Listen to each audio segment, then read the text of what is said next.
Благодарам, почитуван председател на Собранието на Република Македонија, почитувани пратеници, почитуван македонски народе.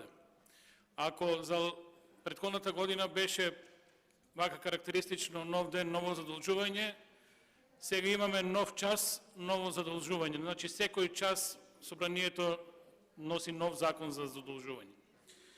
Пред нас е предлог закон за задолжување на Република Македонија со заем кај Меѓународната банка за обнова и развој Светска банка од договорот за заем за финансирање на проектот за градење на ефективни, транспарентни и отчетни институции за управување со јавните финансии по скратена постапка. Кога размислував што да кажам за овој закон, како да дискутирам, едноставно не можев да се одлепам од насловот. Самиот наслов кажува многу за законот, кажува многу за Република Македонија, кажува многу за Министерството за финансии, а пред се за владата на Република Македонија. Да го анализираме насловот. Договор за заем, нешто што сме го виделе, зимаме заеми, зимаме кредити и задолжуваме државата до фантастични 8 милиарди евра, и никој во државата не кажува како ќе ги враќаме овие пари. Сега, ова што е многу интересно, зошто ги зимаме тие пари? За ефективни институции. Значи, владата на Република Македонија јавно признава дека немаме во државата ефективни институции. Понатаму, зимаме заем за транспарентни институции. Владата на Република Македонија јавно признава дека немаме транспарентни институции, дека мораме да земеме кредити, да правиме проекти за владата конечно да свати дека треба да биде транспарентна. Понатаму, во насловот стои отчетни институции. Значи, владата повторно признава дека нема отчет пред граѓаните, не кажува како ќе раководи со финансиите, како ќе се менаџираат јавниот долг, како ќе излеземе од кризата, и сега зимаме кредит за да конечно профункционира отчетност кај државата. Вкупната вредност, верували или не, на еден ваков проект е 25 милиона евра. Тоа се фантастично големи пари за владата конечно да свати дека мора да биде ефективна, транспарентна и на крајот да даде отчет за сработеното.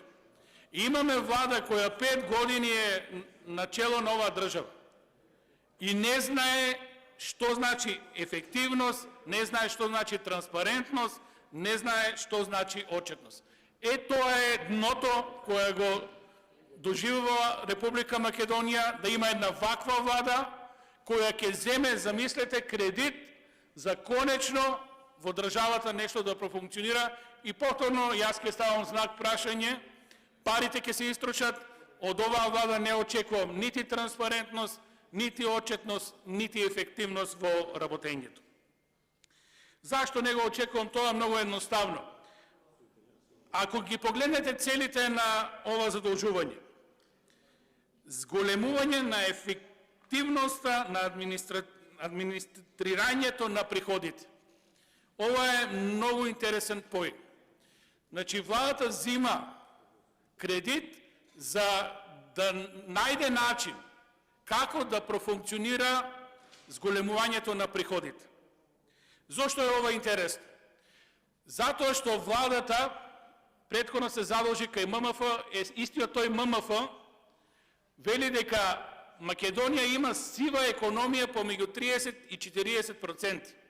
И тоа се некои тесни граници, сивата економија е многу поголема во државата. Ова е многу битно да се знае, затоа што владата 5 години не мрдна со мал прст да се бори против сивата економија. Напротив, истата е стимулирана, истата е толерирана од многу едноставни причини. Затоа што сивата економија ја прави самата влада.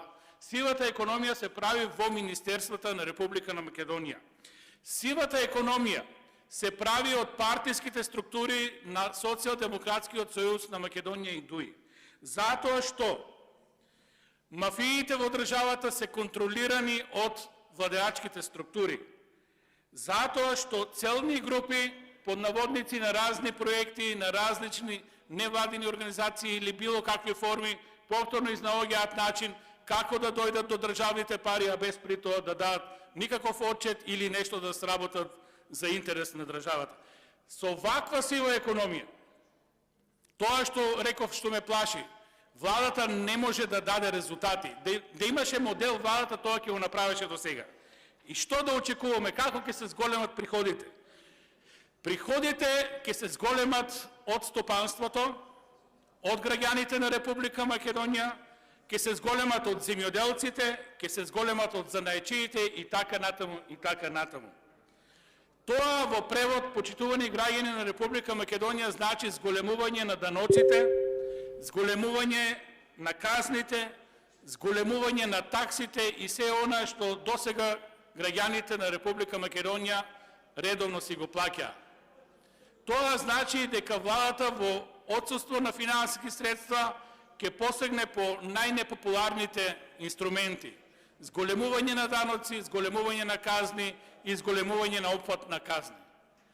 За тоа да се направи, замислете, државата ќе потроши фантастични 25 милиона евра. Ова е катастрофа за едно постоење од многу едноставна причина, затоа што веќе и задолжувањето кај нормални финансиски текови веќе е лимитирано. Одамна се наминати сите можни граници и јасно со претходниот заем ставивме до знаење пред се од ММФ дека ликвидноста на државата е загрозена. За ова да се промени, владата измислува проекти и со самиот проект, наместо да се подобрат капацитетите на институциите, наместо да видиме јасна борба во борба со сивата економија, со криминалот во државата, ние ќе се изначитаме на ставки кои сами по себе не значат ништо. Замислете, под компонента дизајнирање и спроведување на правна рамка за управување со јавните финансии. Па почитувани господа од владата, вие предложивте закон за финансии. Вие не го почитувате истиот закон. Вие се задолжувате повеќе од тоа што вие го напишавте во законот. Вие не можете да обстоите на петолетката, на десетолетката што ги правевте во време на ковидот со цел да ја замајуваме јавноста пред носење на буџети дека до година, по до година ќе се променат работите. 5 години сте на власт. 5 години никако да видиме проекција како државата ќе излезе од енормното задолжување. Државата ќе ги зголемува капацитетите на УЈП, ќе ги зголемува капацитетите на финансии. Замислете, во 21 век ние тек сега ќе земаме компјутери, ќе земаме софтвери, ќе видиме во една подкомпонента каде се дадени помошта од ковид кризата и енергетската криза. Значи, ако добро го толкуваме тоа, владата не знае каде ги троши парите кои условно ги дава наваму или натаму. Значи, крајно несериозно, крајно неодговорно, уште едно непотребно задолжување кое нема никаква логика, меѓутоа ова влада тргнала по својот пат и назад нема. Благодарам.